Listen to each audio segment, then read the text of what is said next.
আসসালামু আলাইকুম। আমি আপনাদেরকে 2025 সালের BYD চিন এল এই 25 সালের ভার্সনটা দেখাই। এটা 2024 সালের মডেলটাও আছে, বাট আমরা কিন্তু এখন 2025 সালের মডেলগুলো অলরেডি চাইনিজ মার্কেটে সবগুলোরই অ্যাভেলেবল হয়ে গেছে। তো BYD এটা 24-এর যে মডেলটা ওটাকে একটু আপগ্রেড করছে। তো 5টা ডিফারেন্ট ভার্সনেই আপনারা পাচ্ছেন। আপনার ইঞ্জিন ভ্যারিয়েন্ট সেম, ব্যাটারি সেলটিসি রেঞ্জ সেম, ব্যাটারি ব্যাকও সেম, প্রাইসও সেম। বাট কিছু জিনিস আছে যে জিনিসগুলো এখন একটু 19-20 করে দিচ্ছে আর কি। তো আমি যেটা দেখাচ্ছি এটা পারফরমেন্স এডিশনটা না, এটার সর্বনিম্ন যেটার প্রাইস সেটা হচ্ছে বিলো টু $14,000, মানে $14,000 নিচে হচ্ছে আপনার বেসিক ভার্সনটার প্রাইস। বাট আমি যেটা দেখাচ্ছি এটা হচ্ছে ফোর্থ যে ভার্সনটা, মানে টপ ভার্সনটা না, এটার প্রাইস হবে 1,30,000 RMB, বাংলাদেশি টাকায় হচ্ছে আপনার 22 লক্ষ টাকা। তো এই গাড়ির আরও কিছু জিনিস আছে। জিনিসটা হচ্ছে সব থেকে ইম্পর্টেন্ট যে জিনিসটা, যে 2100 কিলোমিটার একবার চার্জ এবং ফুল চার্জ ব্যাটারিটা দেওয়ার পরে এবং fuel tank 65 litre full tank করার পরে আপনারা গাড়িটা চালাতে পারবেন 2100 কিলোমিটার। এটাই হচ্ছে সব থেকে স্পেশাল একটা জিনিস। তো যাই হোক, আমি যেটা বলতেছিলাম যে 1.5 লিটার অর্থাৎ 1500 সিসির ইঞ্জিন আছে, তার সঙ্গে আপনার হাইব্রিড গিয়ার বক্স পাচ্ছেন আপনারা, এবং দুইটা ব্যাটারি প্যাক 10 অথবা 15 kWh 65 লিটার ফুয়েল ক্যারি করে টোটালি 2100 কিলোমিটার চালাতে পারবেন। তো এই ভার্সনটাতে আবার এখানে দেখুন 14,000 USD যেটা, ওটাতে অনেক কিছুই আপনার সানরুফ বা গ্লাস রুফ বলেন বা বলেন ইলেকট্রিক সিট নাই, বাট এটাতে দেখুন সানরুফ বা গ্লাস রুফ পাচ্ছেন আপনারা। তার পাশাপাশি হচ্ছে এখানে একটা রেডিও অ্যান্টেনা আছে যেটা ফাংশনাল, এবং সেই সঙ্গে রেয়ার যে ডিজাইনটা ওটাও সেম রেয়ার ডিজাইন পাচ্ছেন আপনারা। এখানে আমরা এলইডি টেল লাইট পাচ্ছি যেটাকে আমরা চুম্বুয়া জিয়ে বলি, এবং বিআরটির লোগোটা এখন দিনের বেলা এবং রাতের বেলা এটা ভিজিবল থাকবে। তার পাশাপাশি অনেকগুলো পার্কিং সেন্সর আছে, এবং সেই সঙ্গে দুটো এক্সজস্ট আছে। দুটো এক্সজস্ট পাচ্ছেন, একটা লেফটে একটা রাইটে পাবেন, দুটোই হচ্ছে আপনার ফাংশনাল। যেহেতু এটা পারফরমেন্স এডিশনটা না, তো সেক্ষেত্রে এটার কার্গো স্পেসটাও আপনার হাইড্রোলিক না, বাট এখানে অনেকগুলো অপশন আপনারা পাচ্ছেন, যেমন হচ্ছে আপনারা সানরুফ পাচ্ছেন, ইলেকট্রিক সিট পাচ্ছেন এই গাড়িটাতে, মানে এই ভার্সনটাতে। 500 লিটার, 500 থেকে 550 লিটারের মতো স্টোরেজ, 508 আমার যতটুকু মনে আছে, বাট নতুনটাতে এখনও তারা মেনশন করেনি। 500 থেকে 550 লিটারের মতো স্টোরেজ ক্যাপাসিটি পাবে, এবং এখানে টুলসগুলো ক্যারি করার জন্য আপনার স্পেসও আছে। সেই সঙ্গে এখানে একটা লাইট দেওয়া আছে কার্গোর মধ্যে। তো প্রেস করলে আপনার বন্ধ হয়ে যেত যদি হাইড্রোলিক কার্গো থাকতো, বাট এটাকে আপনাকে এখন ম্যানুয়ালি ক্লোজ করতে হবে। আর রাইট সাইডে এই জায়গায় হচ্ছে আপনার চার্জিং পোর্টগুলো, দুটো চার্জিং পোর্ট আছে, মানে হচ্ছে এটাতে 15 kWh ব্যাটারি প্যাক। স্লো চার্জারটা ইউজ করলে আপনার 2 ঘন্টার মতো সময় লাগে ব্যাটারিটাকে চার্জ করার জন্য, আর ফাস্ট চার্জারটা ইউজ করলে 30 মিনিটস। আর আপনি যদি এই সাইডে আসেন, এটা হচ্ছে আপনার ফুয়েল ট্যাঙ্ক ক্যাপাসিটি 60 লিটার, এবং 100 কিলোমিটার চালাইতে আপনার সময় নেবে, 100 কিলোমিটার চালাইতে আপনার ফুয়েল কস্ট হচ্ছে 2.93 লিটার, যার কারণে আপনারা 2100 কিলোমিটার চালাতে পারবেন। চিন্তা করা যায় একবার, মানে 65 লিটার ফুয়েল ক্যারি করে। আর ব্যাটারিটাকে চার্জার, ব্যাটারি সেলটিসি রেঞ্জ আপনারা 80 কিলোমিটার, অথবা ব্যাটারিটা দিয়ে আপনারা 80 অথবা 120 কিলোমিটার চালাতে পারবেন, বাট টোটালি 2100 কিলোমিটার। তো আমরা এখানে আরেকটা জিনিস মেনশন করতে হবে যে এটাতে বিওয়াইডি তাদের 5th generation DMI system use করতেছে। চাওয়াং টায়ার পাচ্ছি আমরা, সেই সঙ্গে 17-inch হুইলস, টায়ার সাইজ হবে 225/55 R70, এবং হুইলস আপনারা দেখতে পাচ্ছেন এখানে আপনার বিওয়াইডির লোগো তারা ইউজ করতেছে। গ্রাউন্ড ক্লিয়ারেন্স এখানে দেখুন, গ্রাউন্ড ক্লিয়ারেন্স 20 সেন্টিমিটার, এবং এই জায়গায় হচ্ছে আপনারা NFC কার্ড ইউজ করতে পারবেন। ক্রোমগুলো দেখতে পাচ্ছেন খুবই সুন্দর, কারণ যেটা বলতেছে যে এটাতে সানরুফ আছে। আমরা একটু ফ্রন্টে আসি, কারণ এটার ফ্রন্ট ডিজাইনটা সুন্দর। এটা হচ্ছে চিন এল, বাট এটারই আরেকটা ভার্সন আছে চিন প্লাসটা হচ্ছে ওর থেকে কম দামি, ওটাও আপনারা চেক করতে পারেন, আমি এটা ভিডিও করছি। তো এখানে আপনারা ফ্রন্টে এলইডি ডে টাইম রানিং লাইটটা পাচ্ছেন, যেটা দিনের বেলা এবং রাতের বেলা ভিজিবল থাকবে। সেই সঙ্গে লোগো 360 ক্যামেরা এবং একটা ফাংশনাল রেডিয়েটর গ্রিল আছে। তো ড্রাগ কফিশন এই গাড়িটা মেনশন করা নাই। আমি ইঞ্জিন বেটা ওপেন করতেছি না, কারণ হচ্ছে এটা হাইড্রোলিক না, সেক্ষেত্রে আর তারপরে ওপেন করি। পরে আবার অনেকে বলেন যে ভাই ওটা একটু ওপেন করে দেখালেন না।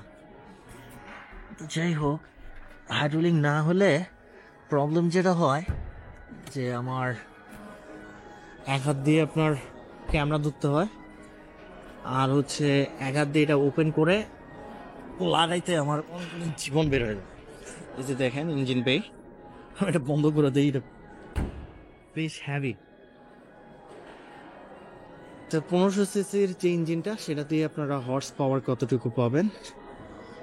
1500 সিসির ইঞ্জিন দিয়ে হর্স পাওয়ার যেটা, সেটা হচ্ছে 218 horse power along with 260 newton metre of torque. সর্বোচ্চ speed 180 kilometre per hour, 0 to 100 7.5 second. আমরা চলেন কুইকলি ইন্টেরিয়রটা দেখে, কারণ প্রচুর লোকজন এখানে না হলে। বেসিক ডোর হ্যান্ডেল এবং সামনের যে দুটো সিট, এগুলো ইলেকট্রিক পাচ্ছেন আপনারা এই ভার্সনটাতে। সিটিং সিট মাসাজ শুধুমাত্র সামনের সিটগুলোর জন্য অ্যাক্টিভেট করতে পারবেন। আমরা এটি ক্লোজ করে দিই। আমি অলরেডি হচ্ছে ইন্টারফেসটা আপনার ইংলিশে চেঞ্জ করে রাখছি, কারণ বুঝতেই পারতেছেন যে ইংলিশে হলে আমার জন্য ইজি। এটা দেখুন, এই গাড়িগুলো আপনার, এই গাড়িটা বিশেষ করে আপনার করোলা, টয়োটা করোলা বলেন বা হচ্ছে হন্ডা সিভিক বলেন, ওদের সঙ্গে আমরা ইয়ে করতে পারি। এবং সব থেকে বড় ব্যাপার হচ্ছে হাইব্রিড সিস্টেমটা খুবই ভালো। তো এটা দেখেন, সানরুফ ওপেন করতে পারে, এটা দিয়ে ক্লোজ করে নেন আপনারা। সানসেটটাও আপনারা ওপেন এবং ক্লোজ করতে পারবেন এই জায়গা থেকে। তার পাশাপাশি এগুলো প্রতিটা মিরর এখানে ফুললি ওপেন, ফুললি ক্লোজ করে নেওয়া যায়, আবার ভেন্টিলেশন অ্যাক্টিভেট করে নেওয়া যায়। এবং আপনি চাইলে হচ্ছে আপনার ট্রাঙ্কটাও এখান থেকে ওপেন করতে পারবেন। তো যাই হোক, আমি এটা ওপেন করতেছি না। স্কাইলাইট এর উইন্ডোগুলো দেখেন, মিররটা দেখেন, মিররটা আমরা এখান থেকে ইয়ে করে নিতে পারবো। তার পাশাপাশি সিটগুলো হচ্ছে এটা ফ্রন্টের যে সিট দুটা, এটা হচ্ছে আমরা সিটিং সিট মাসাজ অ্যাক্টিভেট করতে পারি। এবং rest of the things are same, মানে ডিলিং, ডি পাইলট, এগুলো যে সিস্টেম এখানে সবগুলো সেম। এখন এই গাড়ি নিয়ে যদি 40-50 লাখ টাকা বেচে তাহলে তো হবে না। ধরেন 40-50 লাখ টাকার তো গাড়ি না, আবার এইখানে 20-22 লাখ টাকা, বা এটা আরও লোয়েস্ট যে ভার্সনটা, ওটার দাম আরও কম, 14,000 14,000 ইউএসডি। তো সেক্ষেত্রে আপনার এই ভার্সনটাই যদি নিয়ে যাওয়া হয় বাংলাদেশে, হাইব্রিড তো 75% যদি ট্যাক্স দেওয়া হয় সব কিছু মিলে 35 লাখসের মধ্যে নেওয়া যেতে পারে, খারাপ না। বিশেষ করে আপনি 2000 কিলোমিটার চালাতে পারবেন, এটা চাটিংয়ের ব্যাপার না। আপনার যদি 1500 কিলোমিটারও পান তাও কম না। তো যাই হোক, এখানে কম্পার্টমেন্ট বক্স পাচ্ছি আমরা, দুটো ইয়ার ভেন্ট পাবো রাইট সাইডে, দুটো মিডল আর দুটো হচ্ছে লেফট সাইডে। আমরা গাড়িটা ড্রাইভ করতে পারবো নর্মাল, ইকো স্পোর্ট, স্নোফিল্ড, 4টা ডিফারেন্ট মোডে। সেই সঙ্গে এখানে পিভিসি লেদার পাচ্ছেন ড্যাশবোর্ডের মধ্যে, কোনো এইচইউডি নাই, কারণ প্রাইসগুলো অত্যন্ত রিজনেবল। আমরা হচ্ছে লেদার র্যাপ একটা স্টিয়ারিং হুইলস পাচ্ছি, যেটার অবশ্যই পাওয়ার অ্যাডজাস্টেবল।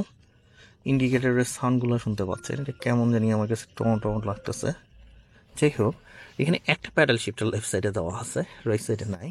এবং সুইচের যে ফাংশনগুলো এগুলো সেম, ভলিউম ইনক্রিজ ডিক্রিজ করতে পারবেন। এখানে প্রেস করলে এআই সিস্টেমটার সঙ্গে কথা বলতে পারবেন, ভয়েস কমেন্ট যেটা আসছে। আর এখানে আরও কিছু সুইচ আছে, এটা প্রেস করলে আপনার দেখেন 360 আসবে, 360 ভিউ। সেই সঙ্গে লেদার র্যাপ স্ট্রিং হুইলস, এখানে একটা হুক দেওয়া আছে, আপনারা চাইলে এটা দিয়ে অ্যাডজাস্ট করে নিতে পারেন। এবং তার পাশাপাশি আমরা যদি এই সাইডে আসি মিডলে, এটা হচ্ছে ওয়্যারলেস চার্জার, যেটা আপনার ফাংশনাল, রাইট সাইডে এটা ফাংশনাল না। আর এই জায়গার পার্টটা সেমই, ওদের ডিজাইনগুলো অন্যান্য গাড়িগুলো তো সেম। ইভি হিসেবে আপনারা 80 অথবা 120 কিলোমিটার, আর টোটালি চালাতে পারবেন 2100 কিলোমিটার। এখানে টু কাপ হোল্ডার আছে, আর্মরেস্টের সঙ্গে একটা বক্সও আছে। উপরের দিকে যদি আপনারা দেখেন, এখানে দুইটা লাইট আছে, এইভাবে টাচ করলে জলে বন্ধ হয়। গ্লাস বক্স আছে আপনার, এবং এই যে সানরুফগুলো দেখেন, এটা কিন্তু ওপেন হচ্ছে। আরেকটা ভার্সন আছে যেটাতে কোনো সানরুফই নেই। সেই সঙ্গে আপনার সানসেট যেটা, ওটাও আছে, এটা খুবই ইম্পর্টেন্ট। সানসেটটাও আমরা পাচ্ছি।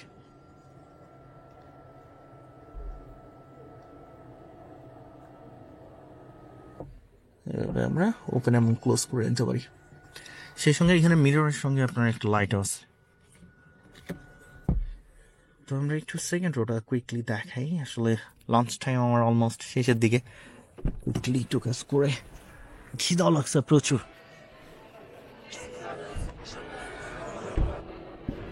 সেকেন্ড রোটা দেখেন, মোটামুটি enough like space, enough head space আছে। এবং সেই সঙ্গে এই জায়গায় হচ্ছে আপনার টু কাপ হোল্ডার আছে। এবং মাস বরাবর যদি আমরা দেখি, এখানে দুইটা ইয়ারফ্যান আছে, দুইটা ইউএসবি পোর্টও আছে। সব কিছু মিলে খারাপ না গাড়িটা, যদি 30 লাখের মধ্যে তারা দিতে পারে, বাট যেটা তো দিতে পারবে না। উপরের দিকে দেখেন এখানে লাইটগুলো, এগুলো টাচ করলে জলে বন্ধ হয়। এগুলো কোনো নেপায় আলক্যান্টারা না। আর এইসব গাড়ি কখনো লাক্সারি বলবেন না, এটা আসলে লাক্সারি না। বিওয়াইডি ওই এখন হচ্ছে তো আপনার ইয়াং ওয়াং, যে U8 ইউপা আমরা বলি, U8 বা U9, ওগুলো একটা ডিফারেন্স আছে। তারপরেও হচ্ছে বিওয়াইডির গাড়ি মানুষ কেনে, এখানে স্বল্প মূল্যে একটা গাড়ি দিচ্ছে। হ্যাঁ, 2000 কিলোমিটার মতো, 1500 কিলোমিটার এসিবিগুলো চলে, যার কারণে কিনে। এটা এমন না যে একটা আহামরি লাক্সারি আমরা হিসাবে ইয়ে করি, বাট কিছু কান্ট্রি আছে যেমন বাংলাদেশও এটা এখন লাক্সারি ব্র্যান্ড হিসেবে ইউজ করে, বা প্রাইস অত্যন্ত হাই। তো তারপরেও এরা কিন্তু প্রচুর পরিমাণে স্ট্রাগল করতেছে গাড়ি সেল করার জন্য গ্লোবাল মার্কেটে। হইতেই হবে, কারণ এটা আপনি এত দামে আসলে এই গাড়িগুলো কতটুকু মানুষজন ট্রাস্ট করতে পারবে, সেটা কিন্তু আসলে বিষয়গুলো চিন্তা করার আছে। তো যাই হোক, ওদের সব ধরনের অপশন আছে, আপনারা চাইলে যে কোনো অপশনের গাড়ি আপনারা চুজ করতে পারেন। তো আমি চেষ্টা করবো ওদের আরও যে গাড়িগুলো আছে, এখানে বিওয়াইডি শাহ, এটাও একটা সুন্দর এমপিভি, ওই সবগুলোর সঙ্গে পরিচয় করে দেওয়ার জন্য। ভালো থাকবেন, সুস্থ থাকবেন, আমরা দেখা হবে নতুন গাড়ি নিয়ে, নতুন ভিডিও নিয়ে। আল্লাহ হাফেজ।